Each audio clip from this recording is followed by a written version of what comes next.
Esperanza en medio del sufrimiento. Un estudio inductivo en las cartas del apóstol Pedro con el pastor Víctor Manuel Buitrago Cruz. Bienvenidos a este apasionante estudio en la palabra de Dios. Bienvenidos a nuestra lección número 17 de Pedro Inductivo. Esta es nuestra última lección de nuestro estudio, así que bienvenido y vamos a dejar que Dios nos hable. Señor, aquí estamos con el deseo de escuchar tu voz, escuchar tu palabra, y te ruego en el precioso nombre de Jesús que tú sea quien hables a nuestras mentes y a nuestros corazones. Que este estudio, Señor, que vamos a hacer sea de bendición para todos nosotros. Amén y amén. Segunda carta de Pedro, capítulo 3, versículos 10 al 12.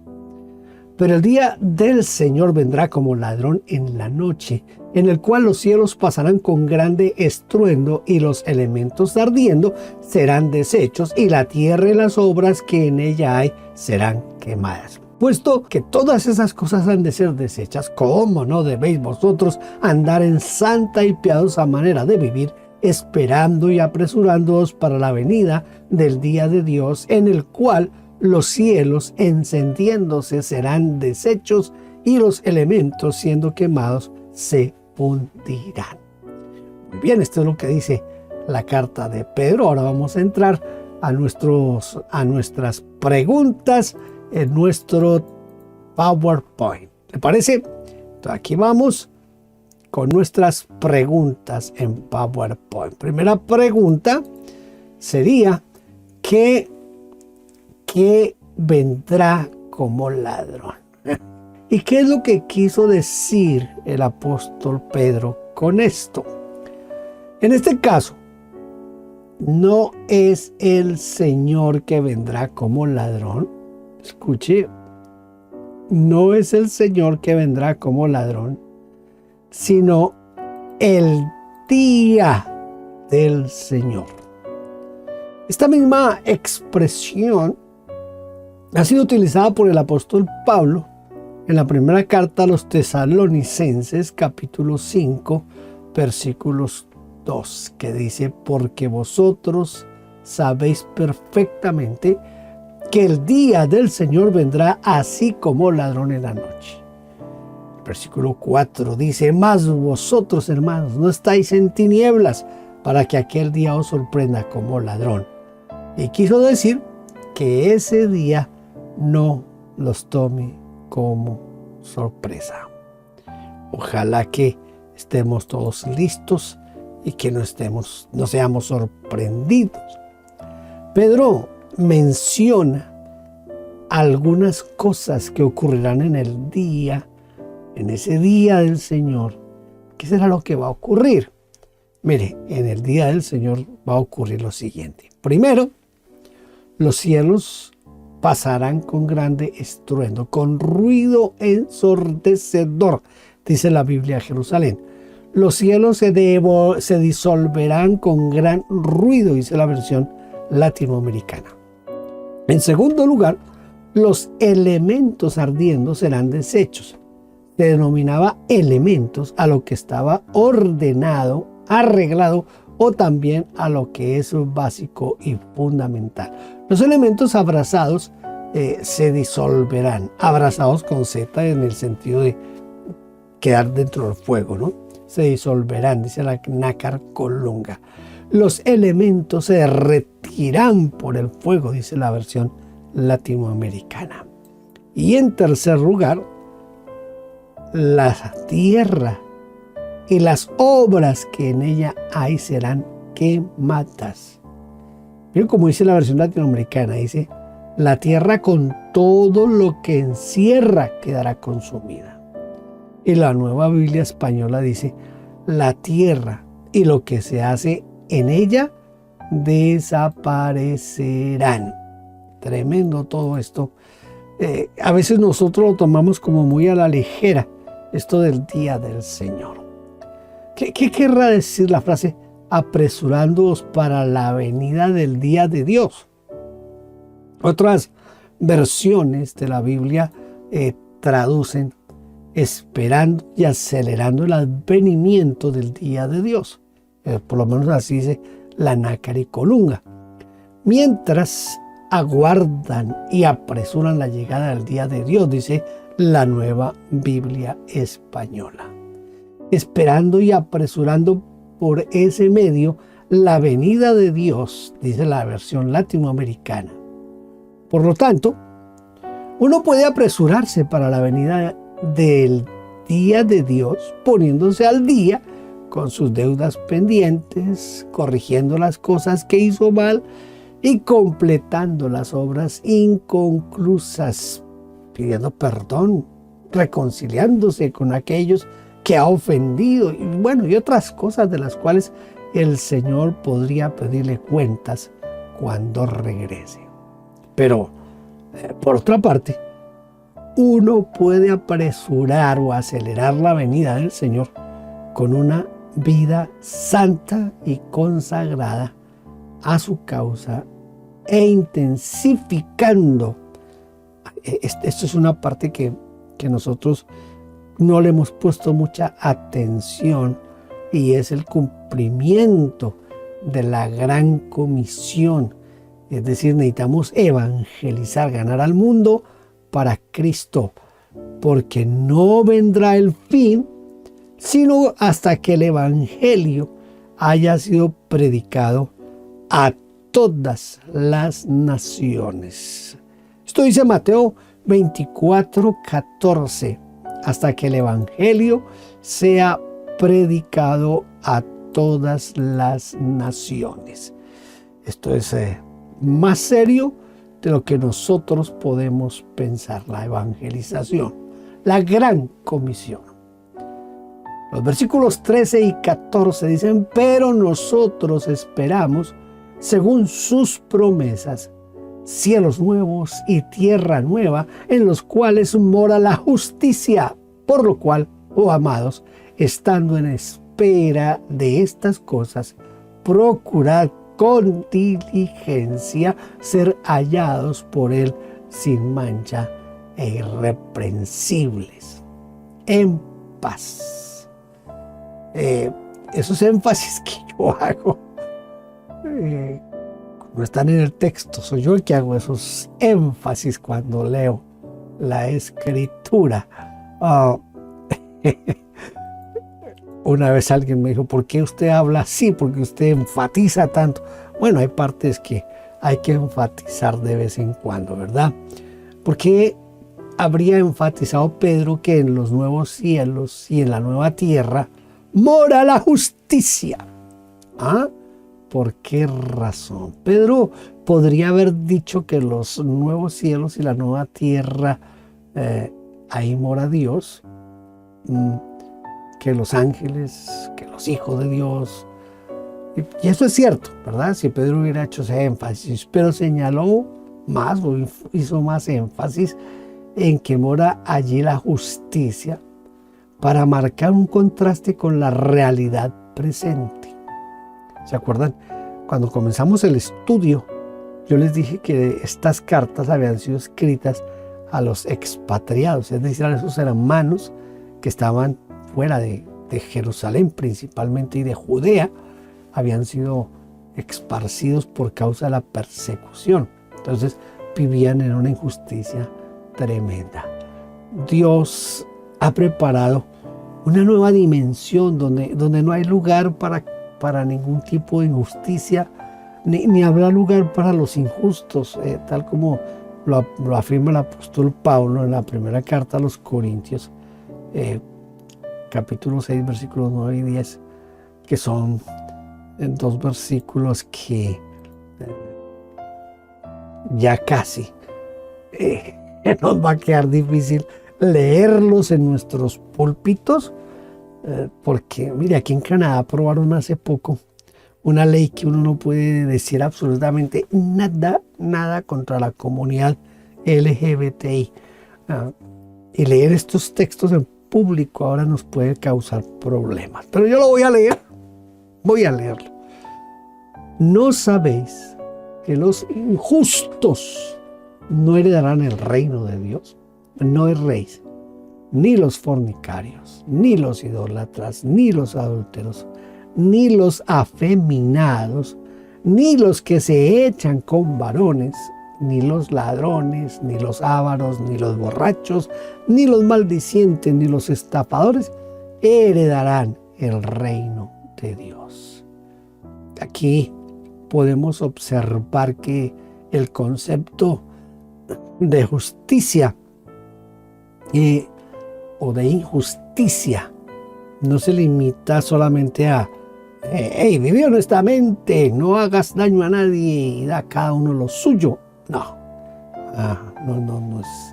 no es solamente a eso, como decía Ulpiano, porque sería una justicia limitada dentro de las relaciones interpersonales, de manera que mientras uno no haga mal a nadie, a que viva como quiera.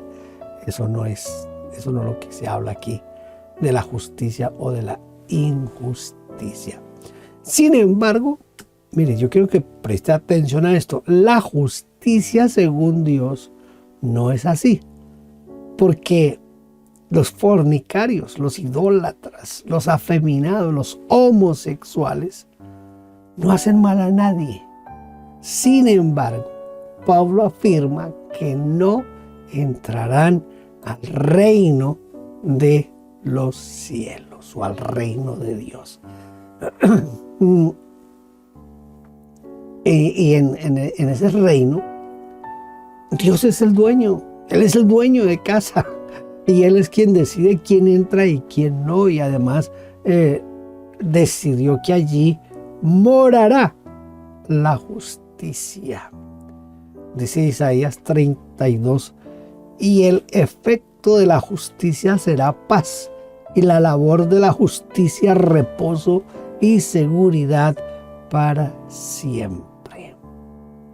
He aquí mi siervo, yo le sostendré, mi escogido en quien mi alma tiene contentamiento.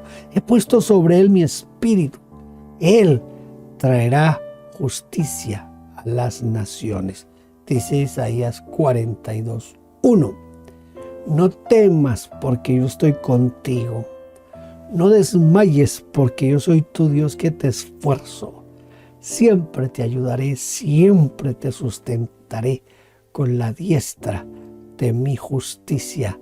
Dice Isaías 41:10. ¿Qué debemos procurar entonces? Con diligencia. Debemos procurar con diligencia, es decir, poner todo el empeño, estar en paz con Él, libres de mancha y defecto, dice la Nueva Biblia Española. Sin mancha y sin culpa, viviendo en paz, dice la versión latinoamericana. Porque si allá en el reino de Dios mora la justicia, pues debemos poner todo nuestro esfuerzo para vivir de acuerdo a esos preceptos y a esos mandamientos para no tener ninguna mancha, ¿verdad? O algo que el Señor nos pueda reprochar. Bueno, de hecho, allá no va a entrar ni pecado, ni injusticia, ni nada de eso. Así que lo que tenemos que hacer es más bien prepararnos bien, estar todos los días andando recto, derecho. No corramos riesgos. El versículo 15 y 16 dice: y tened entendido que la paciencia de nuestro Señor es para salvación, como también nuestro amado hermano Pablo, según la sabiduría que le ha sido dada, os ha escrito casi en todas sus epístolas, hablando en ellas de estas cosas, entre las cuales hay algunas difíciles de entender, las cuales los indoctos e inconstantes tuercen, como también las otras escrituras para su propia perdición. Esta es una nota muy importante, que Pedro hable de lo que Pablo escribió. ¿Qué sería lo que podríamos decir? ¿Cómo es que tuerce las Escrituras? Quiero darle algunos ejemplos de este asunto. Son apenas mínimos, porque esto es de nunca acabar, y mucho más con lo que está pasando en nuestro tiempo. Mire, torcer las Escrituras es tergiversar, es desviar el significado, el propósito, el contexto y la enseñanza de la Biblia para acomodarla a su propio beneficio, sin ver que, en definitiva, los que tuercen las Escrituras lo hacen para su propia perdición. ¿Qué dichos de Pablo eran los que torcían, los que más torcían? Bueno, muchos, pero tenemos un ejemplo en su carta a los Romanos, donde demuestra que la gracia de Dios es más grande y más fuerte que el pecado. Mas cuando el pecado abundó, sobreabundó la gracia, dice Romanos 5:20. Pero algunos torcieron sus palabras, diciendo algo que él ni dijo ni quiso decir. Y si nuestra injusticia hace resaltar la justicia de Dios, ¿qué diremos? ¿Será injusto Dios que da el castigo? ¿Y por qué no decir, como se nos calumnia y como algunos cuya condenación es justa afirman que nosotros decimos, hagamos males para que vengan bienes? Eso decían algunos. Esto lo registra Pablo ahí en Romanos capítulo 3, versículos 5 y 8. Dicho esto, en otras palabras, el amor de Dios es tan grande que no hay pecado que no perdone. Y cuanto más grande es la suma de los pecados, mayor es la manifestación del amor de Dios. Entonces, alguien diga, si es así, pequemos mucho para que el amor de Dios sea más grande. Eso es torcer las Escrituras. ¿Saben quiénes son los expertos hoy en torcer las Escrituras? Los falsos nuevos apóstoles y profetas. Si hay gente que ha torcido la Escritura, son ellos. Hay que escucharlos para ver cómo han torcido la Escritura estos sinvergüenzas que se hacen llamar apóstoles y profetas. ¿Qué valor le daba Pedro a los escritos del apóstol Pablo? Bueno, es evidente que Pedro consideraba que los escritos de San Pablo, del apóstol Pablo, eran inspirados por Dios, es decir, como sagradas escrituras. Porque él dice, los indoctos e incrédulos tuercen, como también las otras escrituras. Entonces, note que Pedro dice las otras escrituras, aparte de lo que Pablo escribió. Entonces, Pedro le está dando a Pablo, le está dando, como dirían hoy, un espaldarazo, en el sentido de decir, todo lo que dice el hermano Pablo está inspirado por el Espíritu Santo. Así lo entendieron las iglesias cristianas del primero y del segundo siglo, y en especial cuando se estaba consolidando lo que nosotros hoy llamamos el canon del Nuevo Testamento. Entonces hay que tener en cuenta eso cuando estamos estudiando un poquito de bibliología o cuando estamos estudiando apologética. Versículos 17 y 18. Así que vosotros, oh amados, sabiéndolo de antemano, guardaos, no sea que arrastrados por el error de los inicuos, caigáis de vuestra firmeza.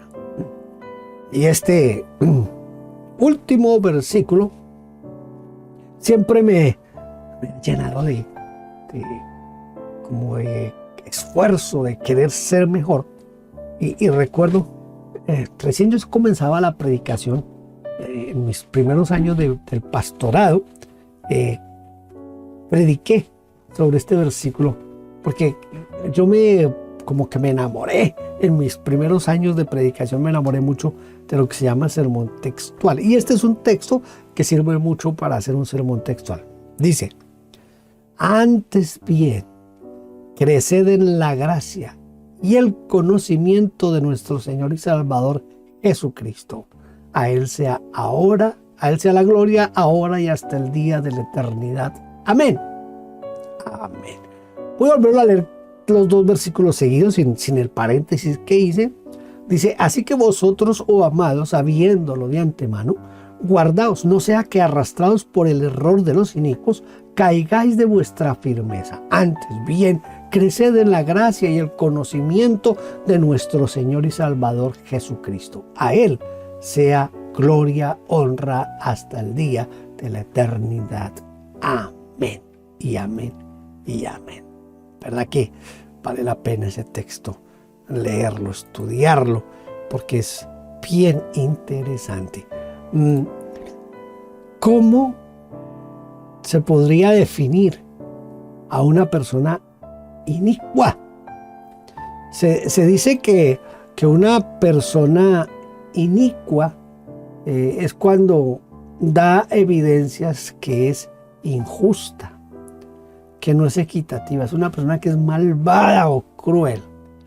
Sin embargo, la Biblia Peshitta traduce: absténgase de seguir el error de los que son libertinos.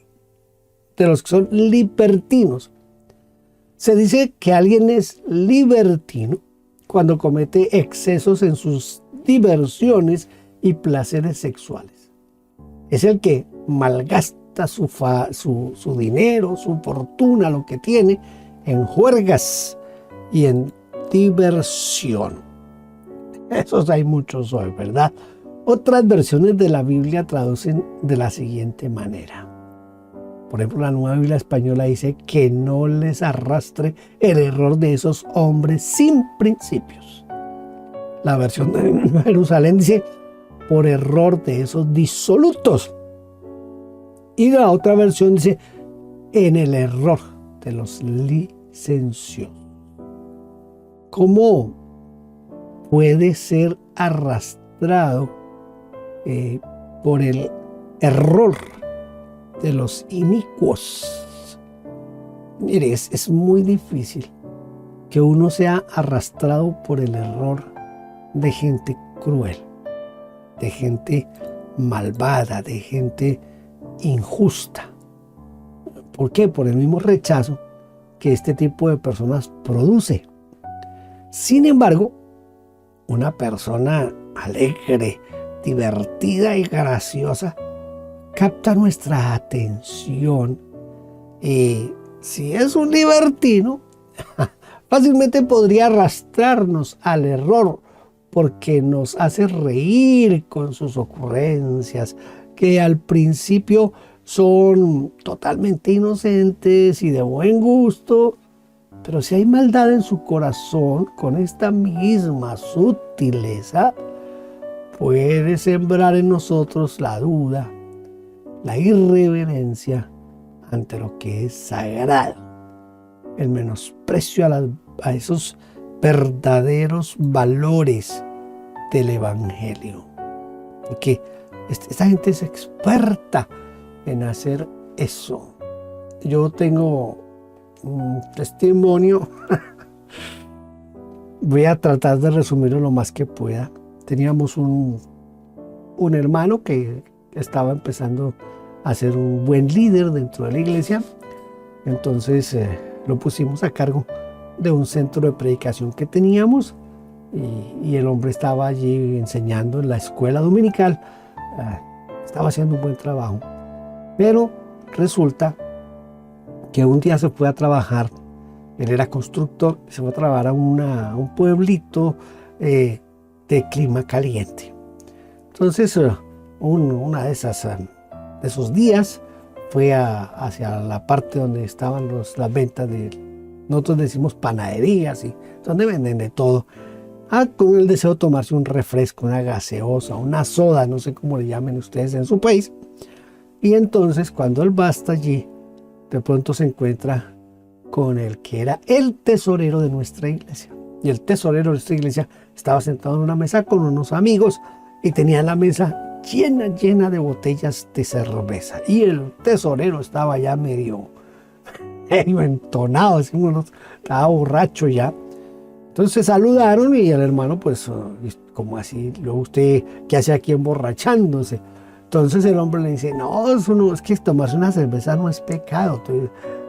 Tómese una cerveza. No, yo no es por una soda, por una gaseosa.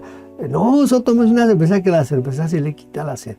No, hermano, yo dejé la cerveza de tiempo, desde que conocí a Jesucristo, yo no he vuelto a tomar cerveza. No, pero tómese una, que eso no es para la sed, y eso no es problema, eso no es pecado, y no sé qué. El asunto es que lo convenció, y el hermano se sentó ahí, se tomó la primera, y ustedes saben, después de la primera ya no hay forma de parar. El siguiente domingo el hermano no fue a enseñar, y cuando yo fui a buscarlo, oye, hermano, ¿qué pasó? Que me dejó la clase tirada. Entonces él me dijo, pastor, la verdad es que yo no voy a volver a la iglesia porque tuve un problema. Y me contó qué era lo que había pasado. Apenas él me contó eso, me fui donde el tesorero con la intención de regañarlo, exhortarlo y de todo eso.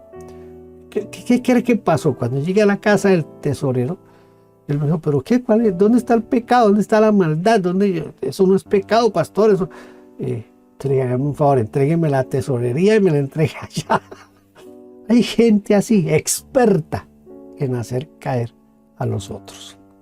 Entonces eso pasó allí con mi hermano en ese lugar donde yo estaba pastoreando. ¿Cómo se crece en la gracia de Dios, en la gracia de Cristo? Mire, se crece en la gracia de Cristo, en la gracia de Dios, se crece de varias maneras. Voy a darle aquí algunas, puede haber más, seguramente que hay más, pero voy a darle aquí algunas para que usted tenga elementos para crecer en la gracia.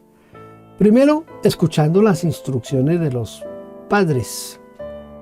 Me refiero a los que somos jóvenes o los que son jóvenes y tienen padres cristianos, o bueno, y así no sean padres cristianos, porque cuando escuchamos a los padres, dice el libro de los Proverbios, porque adorno de gracia serán a tu cabeza.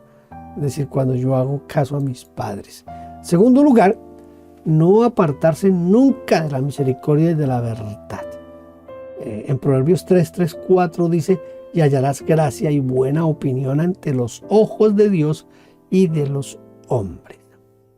Tercero, adquiriendo sabiduría, porque adorno de gracia será a tu cabeza y corona de hermosura te entregará. Proverbios 4:7. En cuarto lugar, dando sin esperar nada a cambio. Mira, el mandato del Señor en Mateo 10 es: sanad enfermos, limpiad leprosos, resucitad muertos, echad fuera demonios. De gracia recibiste, dad de gracia. En quinto lugar, hablando con gracia. Y todos daban buen testimonio de él y estaban maravillados de las palabras de gracia que salían de su boca. Esto dice Lucas 4:22. Hay que leer Lucas 4. Sexto, dependiendo absolutamente de la gracia de Dios para nuestra salvación. Antes creemos que por la gracia del Señor Jesús seremos salvos. Hechos 15:11. Siendo justificados gratuitamente por su gracia mediante la redención que es en Cristo Jesús. Romanos 3:24. Por quien tenemos entrada por la fe a esa gracia en la cual estamos firmes. Romanos 5. Y hay muchos otros textos, pero pues no los vamos a citar aquí. Séptimo, obteniendo diversidad de dones por gracia. Dice, de manera que teniendo diferentes dones según la gracia que nos es dada. Dice Romanos 12:6. Y por último, octavo, abundando en nuestras ofrendas. Yo sé que este es un tiempo que es difícil hablar de esto, pero ofrendar también es gracia. Mira lo que dice segunda a los Corintios 8:7. Por tanto, como en todo abundáis en fe, en palabra, en ciencia, en toda solicitud y en vuestro amor para con todos, abundad también en esta gracia. Yo estaba hablando de las ofrendas. Vamos a aprender un texto de memoria. Será el último texto que vamos a aprender aquí en el estudio de Pedro inductivo. Y es el versículo que les mencioné hace un rato que es excelente para mí y es fácil de aprenderlo. Así que apréndalo, dedíquele un tiempito y memorícelo. Antes bien, creced en la gracia y el conocimiento de nuestro Señor y Salvador Jesucristo. A Él sea gloria ahora y hasta el día de la eternidad. Amén. No es difícil el versículo, ¿verdad? Y si usted dedica unos minutos ahora a leerlo varias veces, se da cuenta que rapidito se le va a quedar ahí en su memoria. Ha sido un privilegio muy grande que usted haya estado conmigo durante estas 17 lecciones estudiando las 2 epístolas del apóstol Pedro. Yo oro para que produzcan un bienestar espiritual, un crecimiento espiritual y para que en la medida que usted pueda lo comparta con otros. Bendiga a otros con la palabra del Señor. Gracias por haber estado aquí. Espero que nos podamos ver en un próximo estudio inductivo. Dios les bendiga y que la gracia del Señor esté con todos ustedes.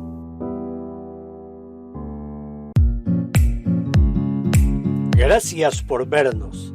Déjenos su huella suscribiéndose y comentando. No olvide campanita y compartir. Dios le bendiga.